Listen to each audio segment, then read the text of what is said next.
Assalamu alaikum, урматтуу мекендештер. Сиздер менен кайра эле биз түз эфирдебиз. Кечээки комментарийлерди окуп, жана башкаларды окуп, дагы бүгүнкү койгон темабыз боюнча дагы анча-мынча биздин өзгөндүк туугандар бизге кайрылып айтып,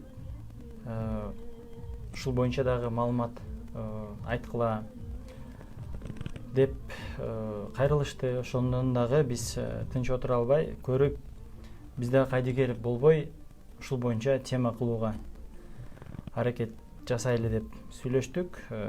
Ошондо достор, бүгүнкү темабызды өзүңүздөр окугандай Өзгөндө 17 сентябрь той болуп атабы же өзүңүздөр байкагандай бой болуп атабы? Бул саясий бой деп айтса болот. Өзгөндүктөр үчүн жөнөкөй той эмес. Бул кыскача айтканда өзгөндүктөргө той эмес, бул саясий чоң бой. Себеби эмнеде? Себеби ушунун тегерегинде биз азыр убакыт жетишинче аракет жасап, маек кылып, сиздерге суроо жооп кылып, комментарийлер жазсаңыздар, сиздерге да жооп беребиз. Сиздер менен менде түз эфирде азыр операторлуктун жумушун аткарып аткан биздин жакшы, күчтүү активистибиз Асамидин Мухиддинов, режиссер, сценарист, кыскасы тажрыйбалуу, өтө күчтүү активист десек болот. Аны биз сизди чакырып ордуңузга отургузалы. Assalamu alaikum. Урматтуу мекендештер. Урматтуу мекендештер, каналдын көрөрмандары, жалпыңыздарды ошол бүгүнкү биздин болуп аткан түз эфирди максималдуу түрдө бөлүшүп коюңуздарды суранат элем. Анткени бул суроолор негизинен сиздер жактан келип, анан бүгүн ушул идея жаралды. Эртең 17-синде жанагы Өзгөндө болуп аткан тарыхый Өзгөн мунарасынын тарыхый марекеси тою жөнүндө. Биз бир аз изилдендик, колдон келишинче. Анан өзүбүздүн дагы көп жылдан бери бирлеп эле жүргөнүбүз бар. Дайыма ошол чоң шайлоолордун алдында Өзгөндө ушундай чоң бир немелер өтүп турат, иш-чаралар. Мисалга 2017 жылы президенттик шайлоонун алдында эрежесиз эрмушташ өткөн. Эсиңизде барбы? Мен аны эсимден чыгарып коюптум. Мен таң алам да. Мисалы, мен дайым айтам го, мен Аравандан болом деп. Неге Аравандын Акпактасы деген бир мареке өтпөйт, же болбосо Нокаттын Алмасы, же болбосо Алайдын дагы бир негеси деген тойлор шайлоо алдынан ошол жерлерде, башка жерлерде, же болбосо башка, мисалы Ысык көлдүн Бермети деп Ысык көлдө өтпөйт, же болбосо Таластын дагы бир немеси деп Таласта өтпөйт. Бир гана ошол Өзгөндө уюшулат да, чоң шайлоолордун алдында ушундай чоң иш-чаралар. Мунун себептери көпчүлүк көңүл бурбайт болуш керек, көпчүлүк түшүнө бербейт болуш керек. Азыр биз колдон келишинче сиздерге мындай чечмелеп беребиз. Эмнеге биздин баягы атка минерлерибиз, же болбосо биздин саясатчы агаларыбыз, эжелерибиз мындай чоң шайлоонун алдында сөзсүз Өзгөн жергесинде ушундай чоң бир иш-чараларды өткөзүп калышат, өткөзүүгө мажбур болуп калышат. Ушунун себептерин чечмелеп берели. Азыр биринчи Мирлан мырза өзүнүн версияларын айтсын, өзүнүн болжомолдорун. Анан эгер жеткиликтүү айта албасам, мен дагы өзүмкүн кошумчалап толуктайм. Кандай дейсиң? Мен туура эле көрөм. Эми сен айтып атасың да, мындай өзгөндүксүн, анан Өзгөндө туулуп чоңойгонсуң. Албетте, баягы жеринен биле мага салыштырма. Түшүнүктүү. Достор, бизде өзгөндө жакшы билесиздер, биздин жакшы агаларыбыз бар да. Бизге жеткен маалымат боюнча 17 сентябрь күнү Өзгөндө Мунара фестивали деген бир чоң той болгон атат. Бул тойду кандай деп атадык биз? Бул тойду биз саясий бой деп атадык. Себеби эмнеде? Себеби бизде 2017-жылкы болгон окуянын жыйынтыгынан алдык. Себеп дегенде азыр Асамидин өзү айтып кетти, 2017-жылы чоң бой өткөн. Анын уюштуруучулары болуп, менин өзүмдүн агаларым болгон. Анын үстүндө Жээнбековдун тегерегинде жүргөн бүт саясатчылар болгон. Жээнбековдун тегерегиндеги саясатчылар кимдер десеңиз, камалып турганы да бар анын ичинде, сыртта жүргөндөр да бар. Алы Карашев бар болгон. Сүйүн Өмүрзаков, Улук Өмүрзаков. Мен мынау камалып жаткан агаларымдын атын атасам кандай болуп калат билбейм. Бирок ал агабыздын достору биздин айылда бар. Ошол биздин айылдагы достору уюштуруп, Өзгөндөгү жана күчтүү дагы активисттер дагы ортомчу болушуп, аябай чоң деңгээлде өткөзгөнгө аракет жасашкан. Башталганда эле арасында уюштуруучулардын бири, менин өзүмдүн дос балдарымдын бири, ошол айтканда, бул саясат. Эмне үчүн президенттик шайлоого ушунча күн калганда ушул өтүш керек дегенде, алар айтып, жок, бул саясат эмес, андай эмес дегенде. Саясатта жүргөндөн кийин көп нерсени алдын ала билип калат экенсиң да. Мисалы, той өтөбү жана башка өтөбү, мындай алдын ала билесиң. Той кандай максатта өтүп атат. Жөнөкөй эле сенин бир тууганың той кылса, тойдун максаты билинет да. Ал жерде да биз билгенбиз да. Биз саясат жагынан биз билгенбиз. Мен айткам ошондо. Саясат болот десем, жок, саясат болбойт. Бул өзгөнү биринчи жолу өтүп атат. Мындай тарыхта болгон эмес. Биз ушуну пайдаланып, өткөзүп калышыбыз керек деген. Баса кетчү нерсе, ага чейинки биздин агаларыбызды алданган, ошол өзгөнүн жаштары алданганын себеби бирден бир эмне болгон? Аларды ошол саясатчылар чоң чогулуш өткөзүп, Өзгөндө театр бар. Ал жерде чогулуш өткөндө мындай деген да. Өзгөндө жер бөлдүртүп, Өзгөндө Кыргызстанда жок спорт зал курдуруп беребиз. Жаштарды спорт менен алектендиребиз деген. Чынында Кыргызстанда, Өзгөндө спорт комплекси жок, спорт зал жок да, мындайча айтканда. Бардыгы өз майда жана өздөрү ачып алып, частный иштеп жүрүшөт. А биздин жана жаштар тура чагып, кол чагып айткамын. Бул шайлоодон кийин ооз ачылгыс нерсе, шайлоого чейинки пропаганда депчи. Болду, өттү. Мен менен спорлошкон балдарым ошол той бой болуп атат да. Жана эрежеси бой дейт, ММА деп коет го. Кайсыл убакта сүйлөйт деп алар мени караганда, мен айткам, сүйлөй турган убактысы бар, аз сүйлөйт депчи. Акырында тизилип алышып, укмуш кооз болуп туруп, урматтуу Өзгөн эли, силер баатыр элсиңер, силер кыйын элсиңер деп, жанагы сен айткан роликте, экөөбүз роликти көрдүк го жанагы. Балам деп эчтип алып барып, мына спорт комплексти көрдүңбү? Мына мектепти көрдүңбү? Мына спорт аянтчаны көрдүңбү? Дегенде, ата сен жөн эле талааны көрсөтүп атасың десе, балам сөздүн баары ошол жерде болуп атпайбы деген да. Деп бул өтө бир чоң бир деңгээлде тартылган, аны түшүнгөн эл түшүнүш керек. Кыскасы, аягында айткан, урматтуу кыргыз элим, силер батырсыңар, өзгөндүктөр, силер кыйынсыңар.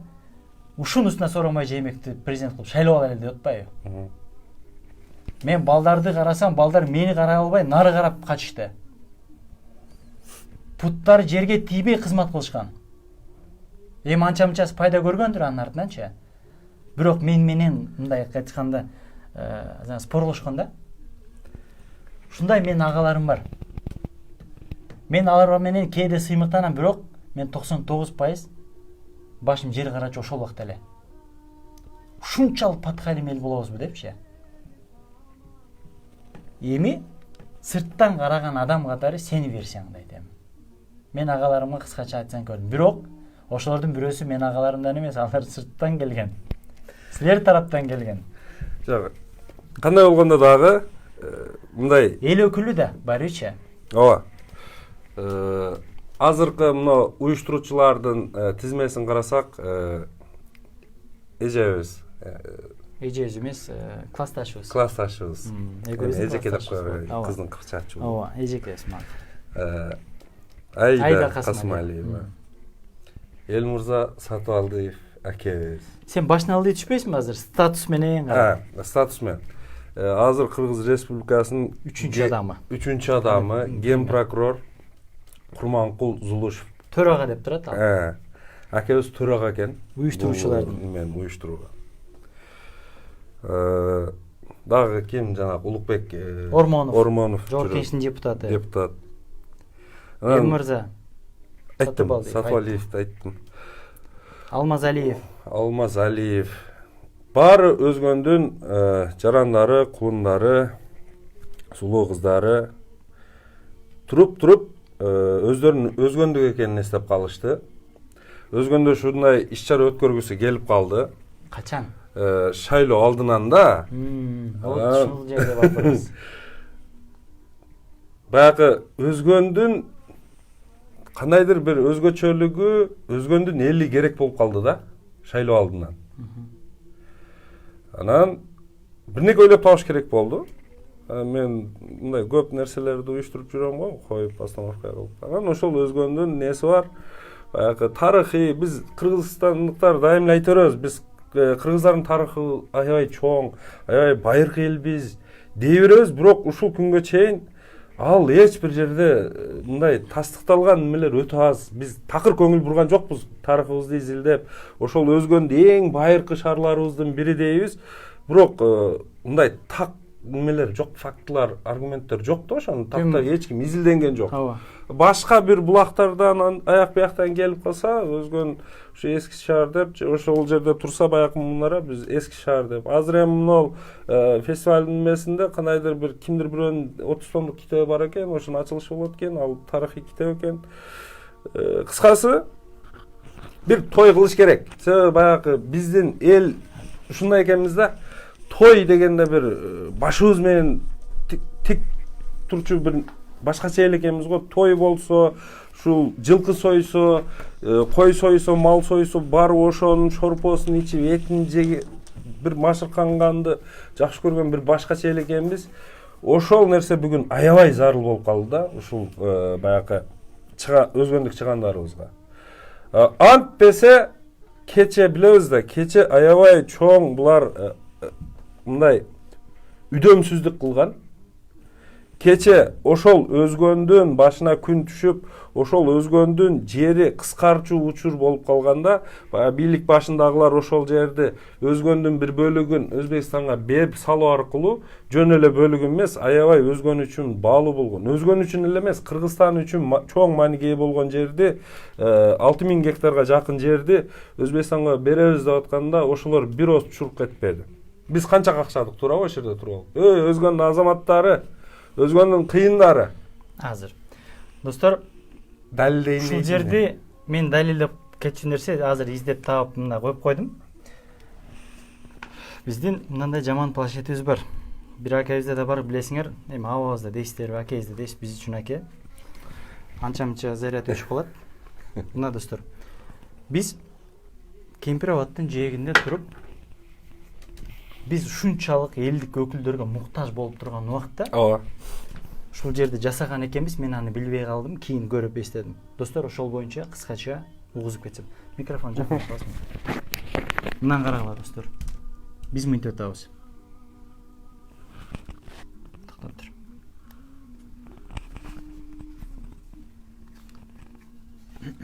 Бул планшетке өз ишенген ушундай туура эмес нерсе да.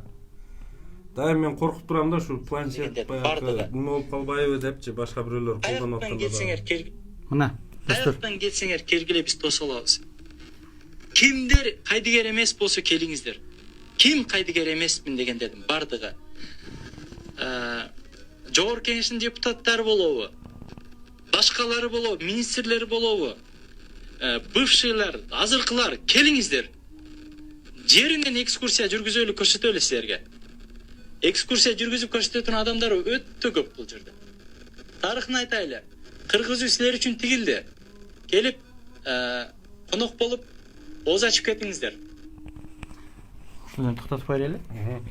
Негизи көрдүңүздөр. Жок, айткан эмессиңер. Жөн эле айтып атасыңар. Калп эле айтып атасыңар дегендерге мындай. Сөз далили менен болуш үчүн көрсөттү Мирлан мырза. Негизи мындай кайрылуулар, мындай чакыруулар бизде көп болгон. Баягы оозунда баягы тилинде сөзү бар. Каруусунда билегинде, каруусунда күчү бар. Эр азаматтарды баягы колунан келген бир аз кызматы бар, мансабы бар. Эр азаматтарды башыбызды бириктирели, келиңиздер. Ушул жерге, ушул Кыргыздын жерин сактап калалы. Ой, туугандар, бул 5731 гектар жер. Бул 6000ге жакын гектар жер. Муну сактап калышыбыз керек. Биз үчүн өтө чоң жоготуу болот деп канча какшап жүргөндө, бүгүнкү азаматтар бул тойду уюштуруп аткандар. Бирөөсү жок болчу.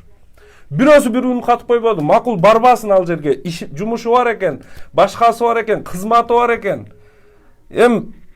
Колу тийбейт экен, бара албайт экен, же болбосо коркот экен бийликтен. Бара албайт экен. Жок дегенде өзүнүн соц баракчасынан бири журналист, бири дагы бирнеке, бири дагы бирнеке. Бардыгында мүмкүнчүлүк бар соц тармактарга чыкканга.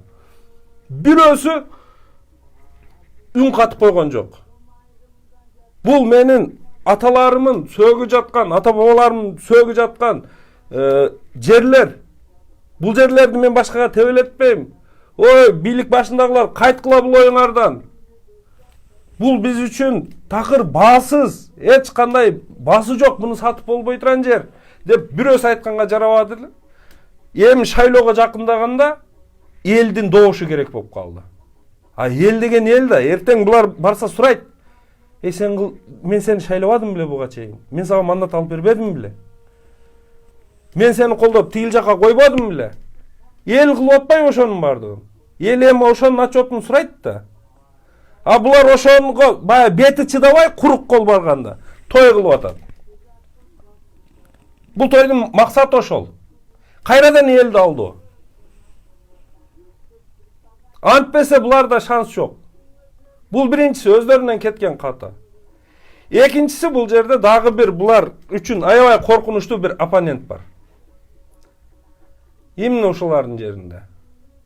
Өзгөндө. Бул Адахан Кимсанбаевич Мадумаров. Өзгөндүктөр Адахан Кимсанбаевич Мадумаровду жакшы билишет.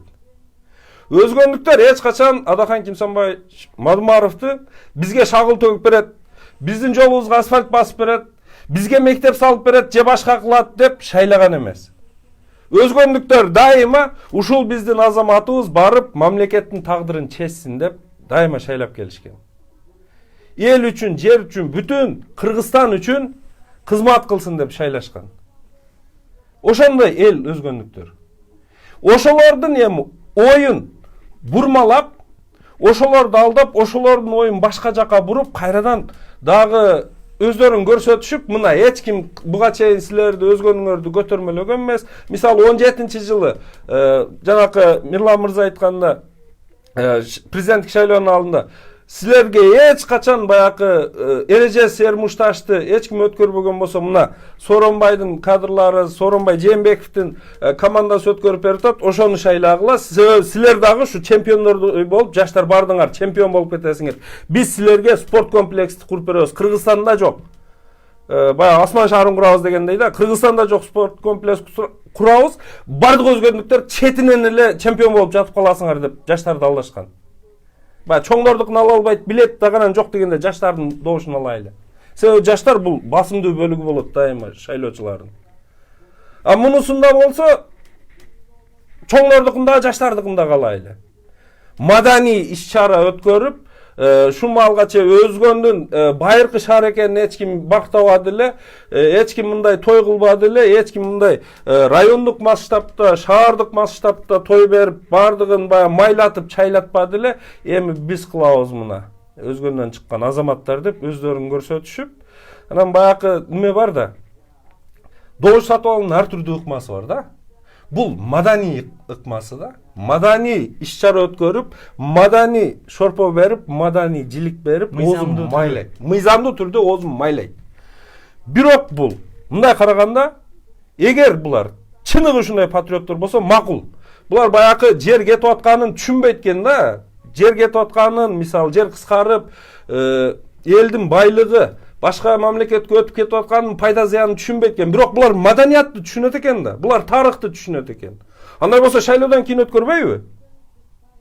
Жок, кече жайда эмне кылып турду? Жайда өткөрбөйбү? Ошол маалда, ошол маалда. Баштап элегинде. 3 ай эмне кылып жаттык?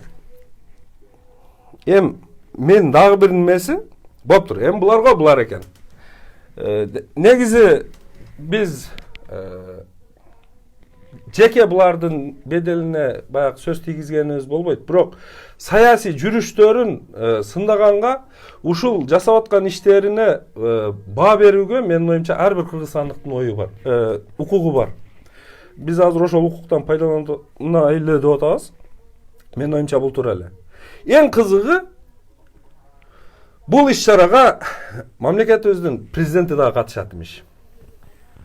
Достор, эртең менен саат 10-до ачылышы башталып, программасын бизде программасы турат да мындай. Бизге берди да, бизге да маалымат берди. Бизге да маалымат берүүчүлөр бар, урматтуулар. Жана бир фейкке же бир дөдүргө бир неме деп мындай мамлекеттин архивинде турган документтерди алып чыгып копия алып чыгарып берип атпайбы? Бирок бизге эми боло турган нерсени берди да, андай архивге биздин андай күчүбүз жетпейт. Себептен андай айшаталарыбыз биздин андай деңгээлде иштебейт. Бул жерде көп сөздөр жазылган, ушул боюнча азыр сөз кылабыз эми.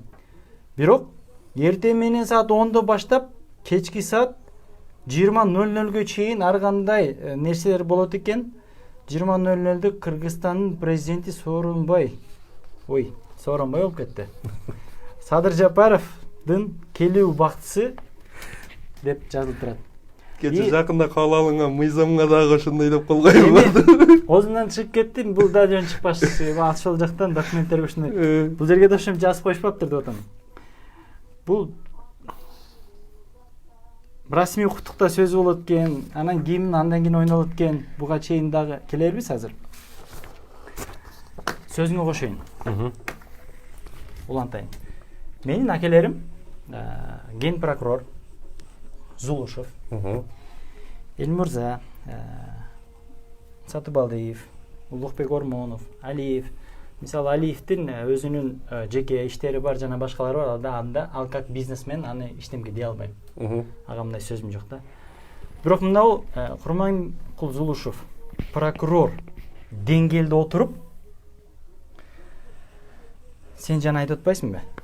Өзгөндүн достору кылып аткан ишине өзгө делегация барып жана бир оз совет берип, бир оз мындай эмне кылып атасың деп сурап койгон жок да. Же сурадыбы билбейм. Же чай ичишип баракел десең кыйсың дедиби, аны билбейбиз биз. Бирок максат эмнеде? Кечээ 4-октябрга чейин булар келгенге чейин ошол эле Мекенчил партиясы, ошол эле Курманкул Зулушев жана башкалары шайлоого иштеп жүргөндө мындай айтканда шайлоого агитацион жана башка акчалар дагы жок болуп жүргөнүн көргөнбүз. Жөнөкөй жаран парламенттик шайлоодо жөнөкөй жаран катары бул 500-200 адамга той берилип аткан жок да. Мисалы миллиондун тегерегинде сөз, миллион сомдун тегерегинде сөз кылсакчы, кечирип койсун, бул жерде укмуш деген акчалар. Бул каяктан келген акчалар? Мен мындай айтам, прокурордо ушунча акча же 9 айда ушунча акча иштеп коюшту булар. Жана кээ бир соц тармактарда сөз кетти го, бизге Кудай берип атат депчи. Кудай 4-октябрдан кийин бере баштады, ага чейин бербейт беле. деген сөзді кайсыл акча, каяктан келген акчалар? Спонсор катары прокурорбу жана башкалары кимдери болбосун? Булардын акылары барбы? Ушул нерсеге киришкенине. Мисалы Айда Касымалиева Ынтымак телеканалынан оштон чыгыптыр. Анын жанакы уюштуруучусу экөө, Кеңжайым экөө чыгыптыр. Ошонун мен эфирин көрүп калдым. Ошол жерде чекеден атаганда мен акелерим деп айтып атат да, агаларым деп чекеден атып атат, демөөрчү депчи. Мен жөнөкөй той болсо эчтемке демеген эмесмин. Бул жерде сырттан коноктор келип атат, башка мамлекеттен. Аларды кандай конок кылыш керек? Аларды тосуп алуу каржылары, узатуу, конок кылуу жана башкалары. Bir адам келсе канча миңге расход кетет? Бул жерде мен чекеден атагым келет ошолордучу, конокторду. 21:10 чет элден келген коноктордун куттуктоо сөзү дейт. Түрк тилдүү мамлекеттин кызматташтык кеңешинин башкы катчысы Амреев Багдад Култаевич, түрк тилдүү мамлекеттердин парламенттик ассамблеясы Түрк-ПА эл аралык уюмунун башкы катчысы Мама Юсупов Алтынбек Насирдинович, кластердик бюронун директору жана ЮНЕСКОнун Казакстан, Кыргызстан жана Тажикстан өкүлү Кристоф Пикат. Эми мындан кара. Түркия Республиканын депутаттары Сабри Өзтүрк жана Режеп Шекер 2 депутат келет. Евразия жазуучуларынын союзунун президенти Якуп Еморгулу, Түркиянын дин иштери боюнча башчысы Али Ербаш. Бул жөнөкөй коноктор эмес да. Имам Сараксини адам баалуулуктары жана ислам укуктары боюнча жазылган Аль-Мабус деген эң баалуу 31 томдук чыгармасын түрк тилине которгон профессор Мустафа Жефат имам бул менимче ошол томду Садыр Жапаровго белек катары бериш мүмкүн. Бул жерде андай деген жер бар, бизде биз ушундай нерселерди белек берип үйрөтүп калышкан. Достор, ушинтип уланат-уланаттагы салют менен гала концерт, ал жерде жылдыздар коштойт. Биздин маданият ишинде иштегендер сенин жакшы көргөн акең бул жерде алып баруучу экен. Ким дебейсиңби? Биз жеңдик деп ыйлаган. Эрнеспе? Ооба, ошол алып баруучу экен. Бул жерде кечеки эмгек сиңирген, мен мынау демөөрчүлөрдөн дагы кечеки 31 августтагы эмгек сиңирген жана эл артисттерин алгандар, бул жерде эртең аларга андан дагы бир наам өсүш мүмкүн да. Президент ошолорду ыйгарышы мүмкүн ошол жерде. Кызмат кылган үчүн маданияттын мыкты кызматкери деген жана башкалар. Милла мырза эми кое тур. Азыр бул жерде коноктор макул эми түшүнүктүү. Бул эл аралык чоң той болот, жөнөкөй той болбойт. Ушундай уюштуруп атат. Мунун чыгымы баягы биз азыр улуубузга сүннөт той кылсак 500 миңден 1 миллион сомго акча коротобуз да. Оны элдин бардыгы эле билет. Бул сыр деле эмес. Эми мындай той бир канчалаган миллиондорго болору бул талашсыз эле нерсе. Эми могул айтыш болот экен бул жерде, акындар барып айтышат экен, акындар барып алым сабак айтышат экен, гала концерттер болот экен. Мына аттуу баштуу шоу-бизнес өкүлдөрү барып алып баруучу болуп ушундай концерттер болот экен. Негизи шайлоо алдында баягы үгүт иштерине же болбосо ушул сыяктуу нерселерге тыюу, мыйзамда тыюу салынган да, туурабы? Сөзсүз түрдө. Концерт берип элди чогултуп, кандайдыр ушул немелерди пайдаланууга тыюу салынган. Бул эмне? Бизде ген прокурор өзү болоро мыйзамды бузса, ген прокурорго же болбосо тегерегинде чогулган депутаттарыбызга, башкаларыбызга бул тиешеси жокпу? Шайлоо болбогону менен шайлоодон канча күн калат? 13 күн, үгүт иштери башталарына 13 күн мурда. 17 нарагында жок. Bir ay. Bir ay. Bir ayında керек. Бул барыбыр ошол эле нерсе да. Добуш сатып Биз да акыл көрбөйлү ушул нерсени Добуш өзгөн. сатып алып. Бул добушту сатып алуу жанагы шоу бизнес өкүлдөрүн, санаткерлерди, башкаларды пайдаланып шайлоо алдынан элди чогултуп, элдин баягы немесин өзгөртүү да. Добуш сатып алуунун дагы бир маданияттуу түрү, бая айткандай. Бул менин оюмча мыйзамсыз.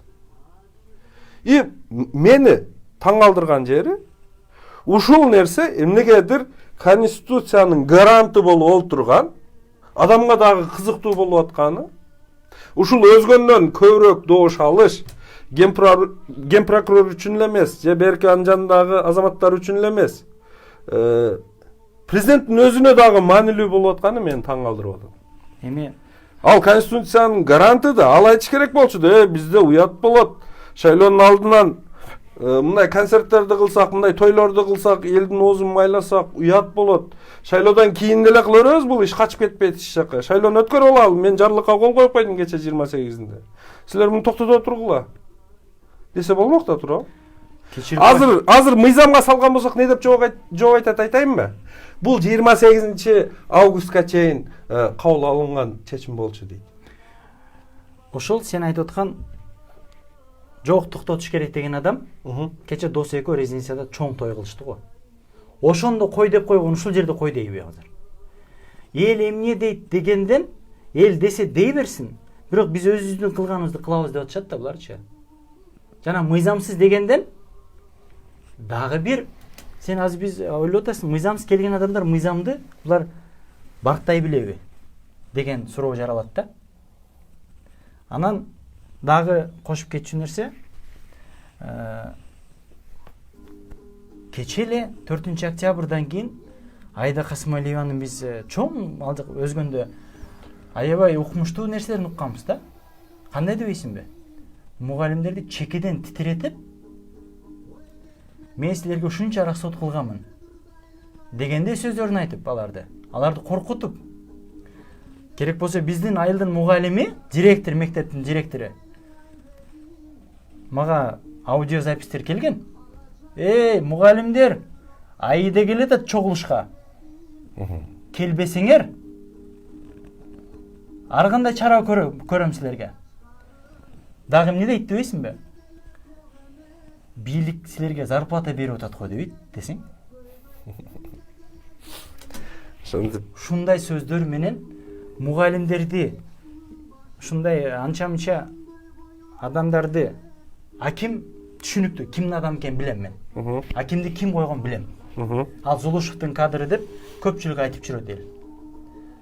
Президенттин дагы аяшиниси деп. 4-чү эми досу Зулушев болсо, анан кийин ошонун укаларынан болсо. Жок, ал иниси менен өз бир тууган иниси менен чогуу окуган экен. Эми ушундай уламыштар көп, бирок өзгөндө баары билет Зулушевдин кадры депчи.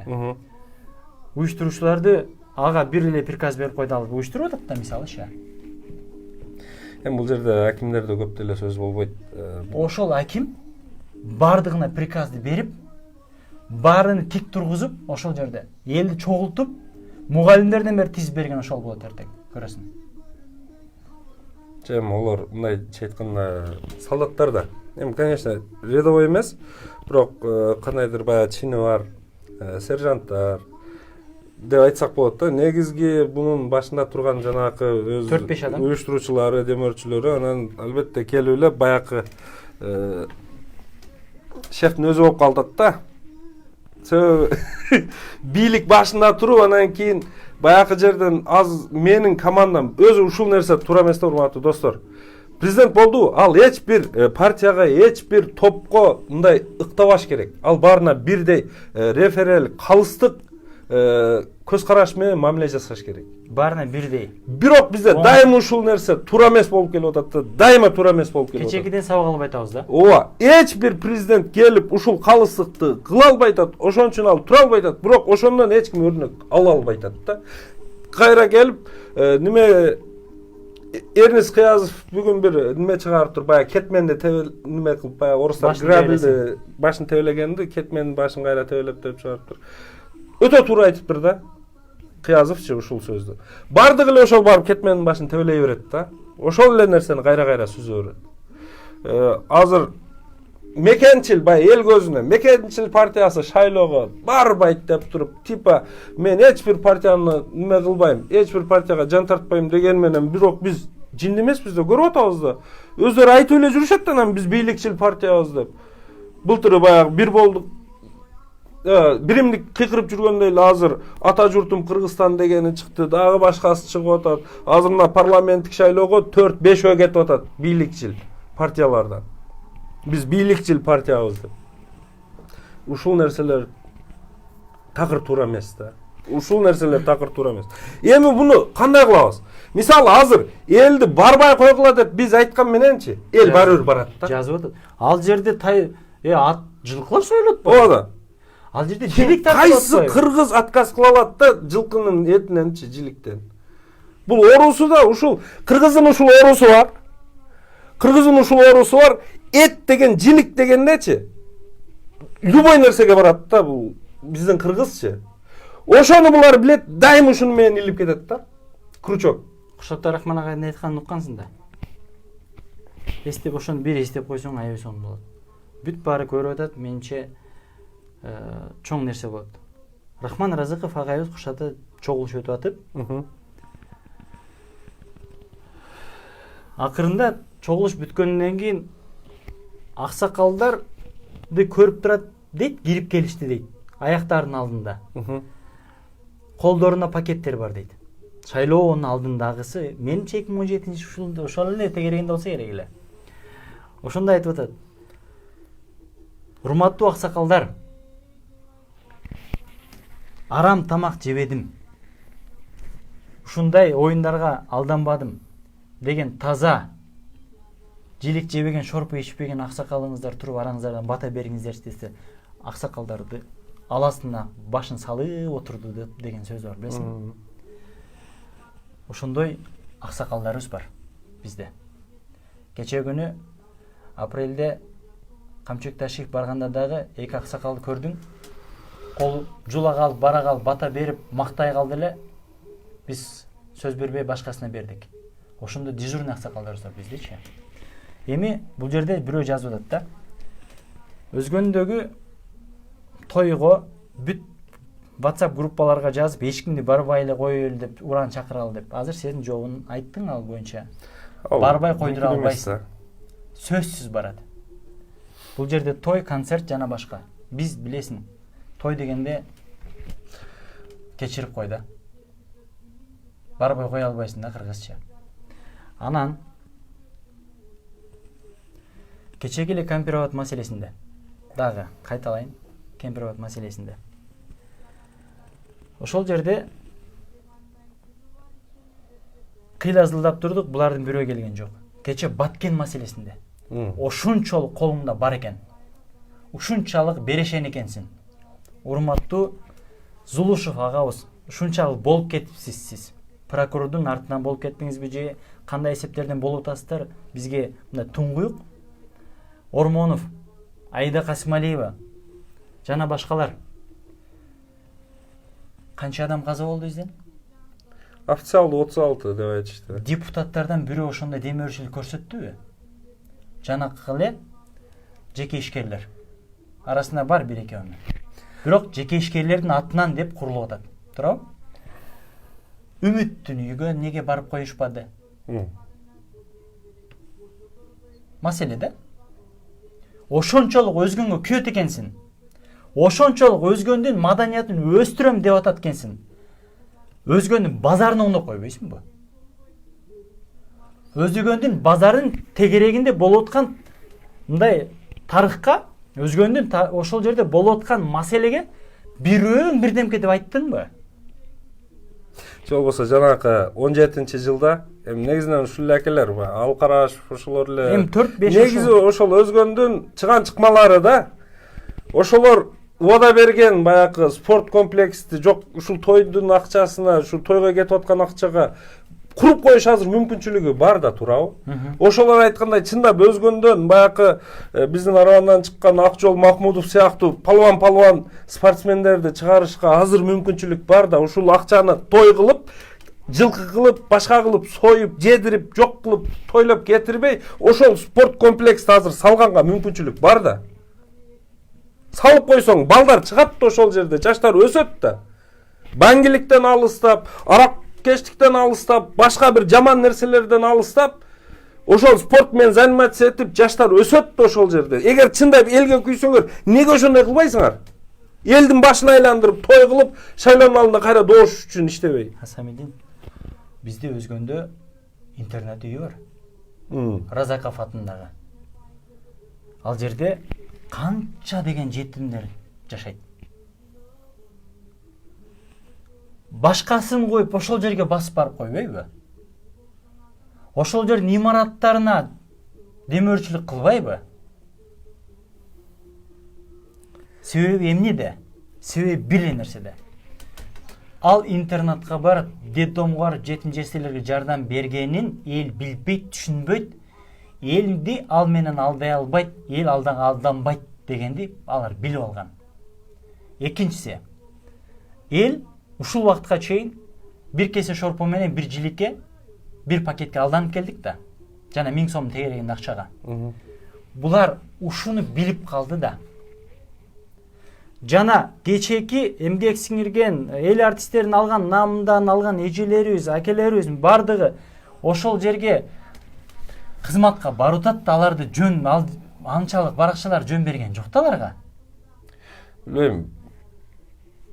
Мен көз карашымда, Мирлан мырза, булар элдин жашоосун жакшыртайын, баякы өлкөнү өнүктүрөйүн, ошол эле катарда өзүм кичимекеним ошолордун эң алдында өнүктүрөйүн деген буларда ой жок. Буларда бир гана добуш алсам деген ой. Элдин добушун алыш керек, кайра мандат алыш керек, келиш керек бул жаккачы. Келип алып, кечегидей эле силерди кандай унуткан болсо, кече шайлоодон кийин келип алып өздөрүн тайраңдап жүрүшөт го буякта. Кайра эле ошол нерсесин дагы көбүрөөк жасаса. Азыр эптеп эле добуш алыш керек, бул ошол максатта өтүп аткан иш. Эми баякы бул бийликтин укуругу узун болот экен да, урматтуу достор. Мен кече жолдо келип атып, бир күлкүлүү нерсеге күбө болдум. Ушинтип айтышат, Адахан Мадымаров дейт, калп эле дейт, баякы оппозиция боло берет экен. А чынында бул бийлик менен аябай тыгыз иштешип атыптыр. Бийлик Мадымаров менен аябай тыгыз экен. Мадымаровдун 40 жигитин дейт, мамлекеттик бийликтин 40 жерине коюп, ушундай Мадымаров өзү иштебегени менен дейт, анын 40 жигити иштеп атыптыр бүгүнкү күндө деп, элдер каяктан алатындай маалыматты билбейм. Ушинтип жакамы кармап келдим. Мен Мадымаровдун жанында жүргөн дерлик бардык балдарды жакындан тааныйм, билем. Бар эле катардагы өздөрүнүн жумушу менен эле жүрөт. Бирөөсүн дагы немеге баякы мамлекеттик кызматка барганын билген жокмун. Бир гана баякы чоңайлык бала ким эле ошол барды, кандайдыр кызматка алып өтө чоң эмес. Айлык деңгээлде. Бир кичинекей эле нерсе. Азыр менин билишимче ал бүтүн Кыргызстанда кетти, мындайча айтканда. Мен ушул сөзүңө мындай толуктап коеюн да. Бул сен мындай жакшы жагын айттың да. Жана көпчүлүк айтат. Куршаптын эли, аксакалдар Адахан акабыз Куршаптан болуп калгандык үчүн биз сүйүнөбүз дегендер, сүйүнгүлө деп да айтышкандар адамдарды угуп атабыз да. Өзгөндөн болуп калган үчүн да сүйүнгүлө депчи. Бир киши ушинтип айтты да. Неге себептен деп мен таң калдым, азыркы сөзүңдө эле.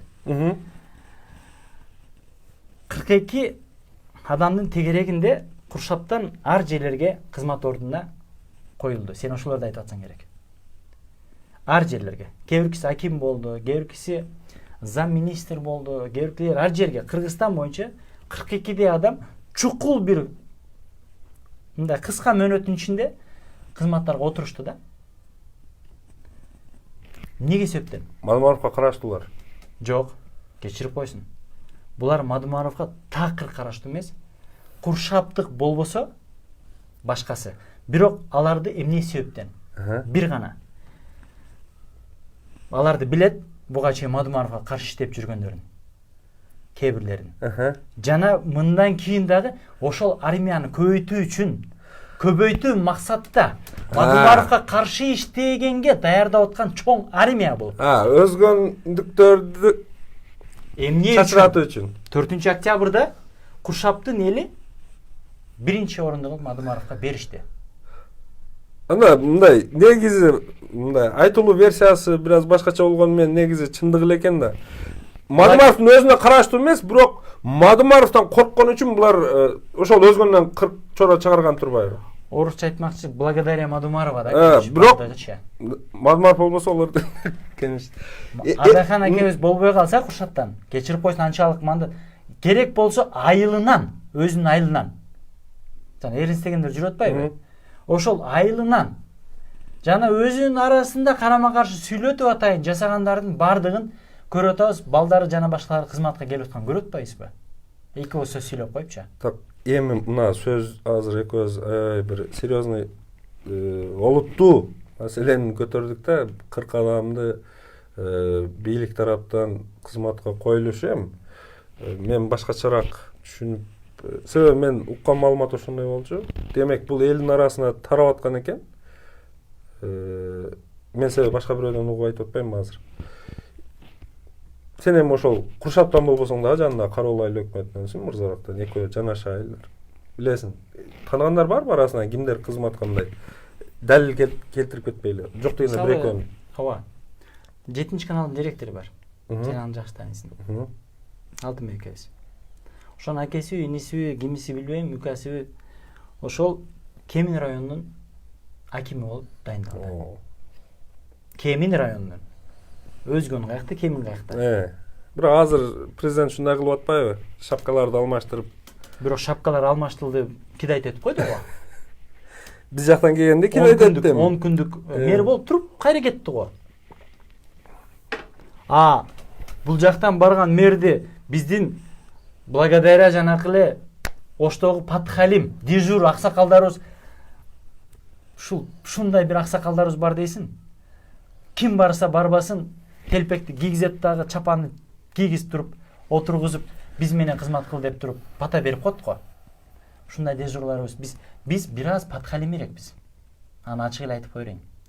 Себеп дегенде кече көрдүк. Патхалим эмес элек, бирок бүгүнкү күндө коом ушундай болуп калды да, бүгүнкү коом. Себеп дегенде каерден көрдүң? Ат менен кошо жарышып, ат менен кошо чуркап, сопровождать эткен адамдарды. Бир гана жерден көрдүм. Афганистанда самолет менен кошо чуркаган адамдарды. Бирок биз жакта болду ошол нерсе. Ат мингизип, мактап, жактап, аттын тизгинин кармалып кошо чуркагандар болду го. Ошол эле биздин акелерибиз го. Ана булар Патхалимдер эмес, кимдер деп айтабыз? Өзгөнүн таксистерин көрдүк. Өзгөнүн таксистерин көрдүк го.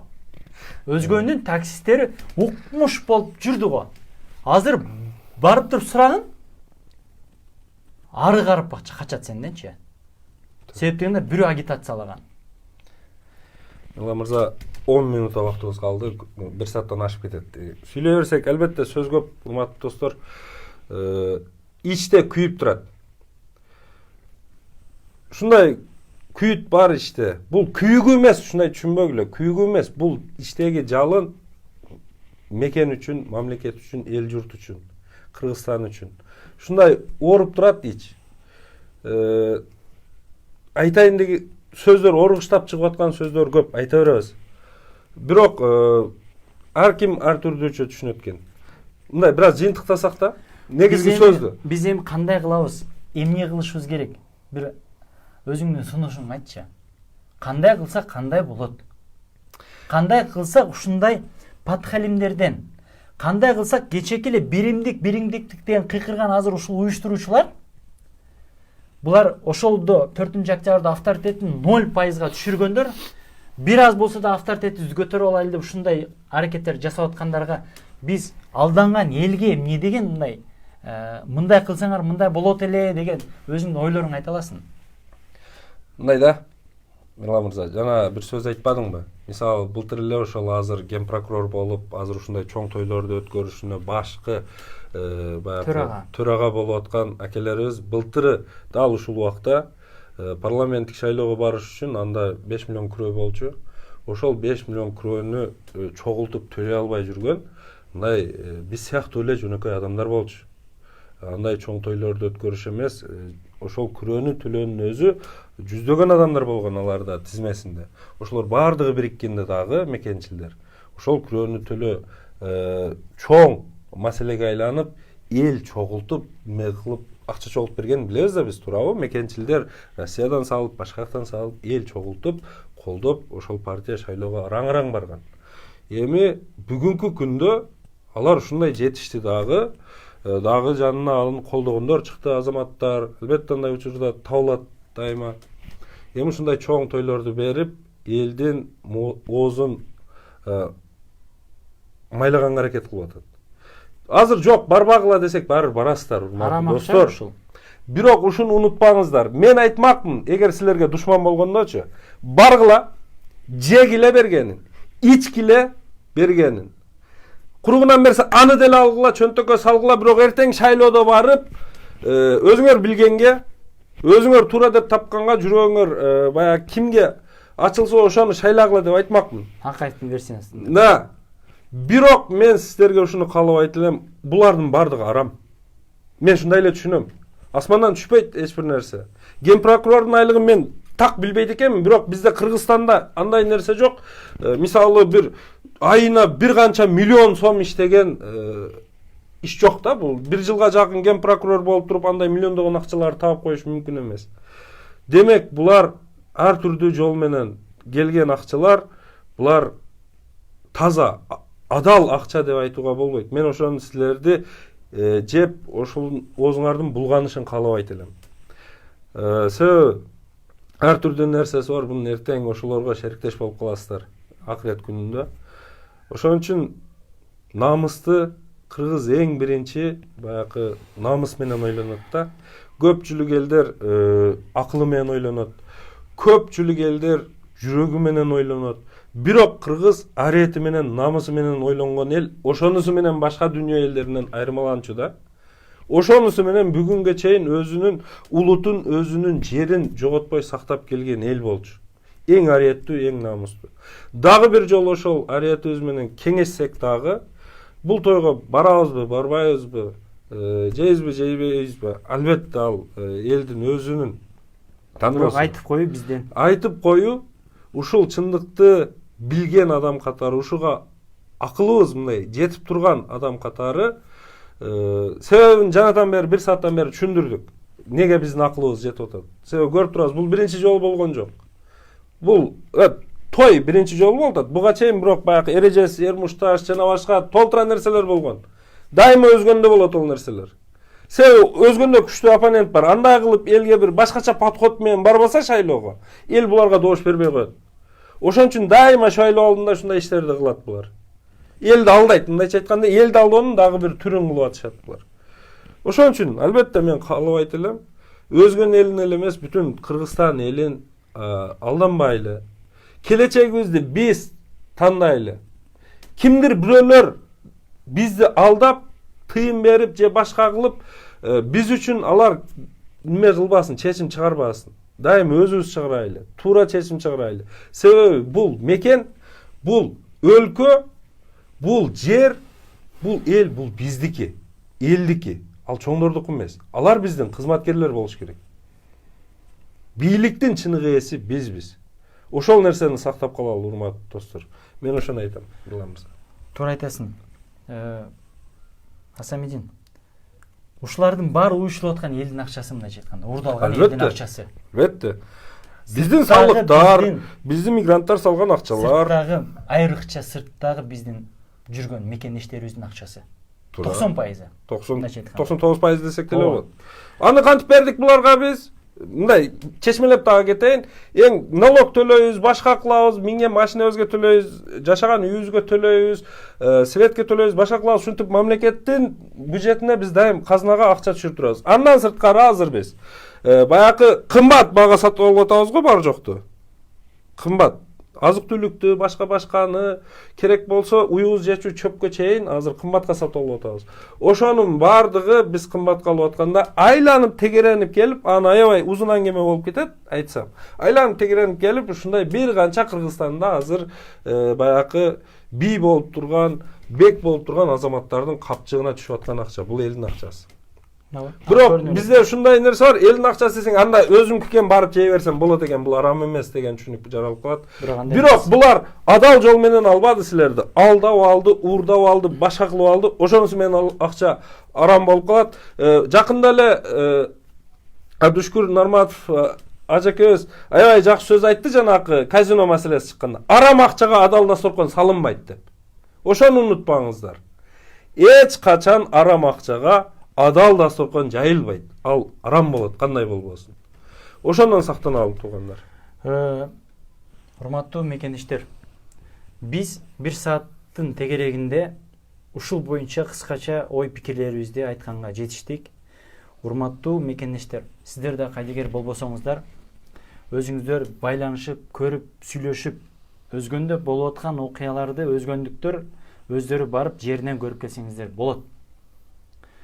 Салынсын, жакшы нерселер болунсун, жакшы нерселер турсун ал жерге. Макул, биз каршы эмеспиз. Жакшы жактарына жакшы жака болсун. Бирок мыйзамдуу болсун. Мыйзамга туура келе турган болсун. Акчалар каяктан болуп атат? Ошолордун бардыгын мындай айтып келгенде биз 1 сааттын ичинде айттык, достор. Сиздер кандай ойлойсуздар ушул боюнча? Сөзсүз комментарий басып, комментарийга жазып, бөлүшүп, жакса бөлүшүңүздөр, жакпаса бөлүшпөй эле коюңуздар. Биз сиздерди мукта суранбайбыз, неме кылбайбыз. Жакпаса бөлүшпөй эле коюңуздар. Кайдыгер эмес болуп, түшүнгөн болсоңуздар, биздин сөзүбүзгө кошулсаңыздар, бул биздин өзүбүздүн оюбуз, пикирибиз. Биз өзүбүздүн оюбузду, пикирибизди сиздерге жеткиздик. Каалагандай дейсиздерби, кандай деңиздер, бирок достор, жакса бөлүшүңүздөр. Сөз түрдө комментарий калтырыңыздар. Дагы ушундай эфирлерди жаратып турууну кааласаңыздар, достор, сөзсүз жазып коюңуздар. Эмнеге маселени көтөрөбүз, кандай маселелерди көтөрөбүз, жазып коюңуздар. Терип барын көтөрүп атабыз. Бизге маселени эл берип атат. Бизге маселени эл жазып, элдер өздөрү чыгып атат. Биз өзүбүз жок жерден алган жокпуз. Бизге Жогорку Кеңештин депутаттары, бийликтегилер өздөрү берип атат маалыматты. Кемпирабад маселесинде да өздөрү берген. Биз жөнөкөй жашайын дегенбиз. Булар кылып аткан ишинен тайып атат. Жаман иштерге барып атат. Туура эмес иштерге барып атат. Бизде ошол бизди түрткү кылып атат. Биз ошондо үчүн биз деле үндөбөй жүрсөк болот.